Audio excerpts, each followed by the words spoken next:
Gold prices pushing higher this Wednesday on some more safe haven demand amid a shaky U.S. stock market and a weakening U.S. dollar index. Joining us now from the CME is II Traders Chief Market Strategist Bill Baruch. Bill, good to have you back on.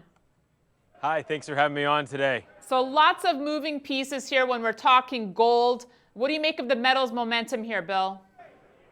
It looks really strong. Now, the thing is, I'm going to sing the same tune as I did a couple weeks ago here on your show. There's a lot of resistance in 1250s to 1260s. If it gets out above there, it's going to be very bullish. But listen, I'm not buying into this. There's a lot of resistance. Yellen talks tomorrow, and the Fed members have been fairly dovish relative to expectations. And I think she can kind of middle this out a little bit. I'm not buying this run, though I still am a long-term bull.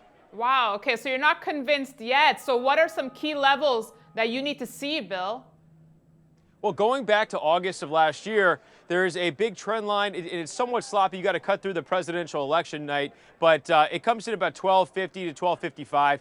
Then we have the yearly highs in the 60s, and if this goes above the 1250, 55 area, it's going to start to move up, and it needs to close out above 1270. Now, the one thing I'm keeping on my radar right now is options expiration next week, and there's a lot of open interest in the calls, about 7,500 at the 1250 strike. So what we can usually see is that open interest keeps the price action in check. Unless there's any major news events, I think the market can retreat back a little bit, because around that 1250 to 1260 strike, there's about 10,000 open interest. So those options are not going to go in the money. I would look for the market to pull back a little bit and find support in 1230 to 1225, some rising moving averages into there. And I think that's where you want to be a buyer ultimately.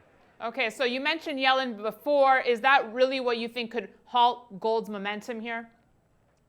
Well, I do. I mean, the Fed hiked, in December and left a very, very hawkish tone. And we've seen that hawkish tone kind of carry over into the beginning of this year. But as we got close to the March hike, the tone changed. And it came off as a little dovish. And we've seen some Fed members here this week as well kind of take that little more of a dovish tone, that they're not looking above trajectory. And I think Janet Yellen can kind of even it out a little bit. The dollar index has fallen off quite a bit over the last week, and there's a lot of support at 99.30, so I'm looking at that. But don't get me wrong, I am very bullish gold in the long run. I think we'll be above 1,300, sometime in the next few months. The moving averages are looking great, from silver and to gold. We got the 50 moving averages coming near those 200. The 200 in silver, 200 in gold is around 1270. If we start closing out above 1270, look for a golden cross. Same thing with silver. The 50-day moving average is edging up into where the 200-day is at $18. If we start closing out above $18, look for that golden cross, and everything's going to turn very, very bullish. I am not bullish the dollar on a long-term basis. I think the dollar goes down in a hiking cycle. This is exactly what we're beginning to see right now, but I just think it got a little too far ahead of itself at this short period of time. All right, good thoughts, Bill. Thanks so much.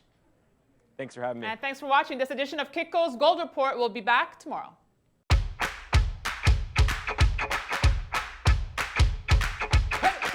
Hey!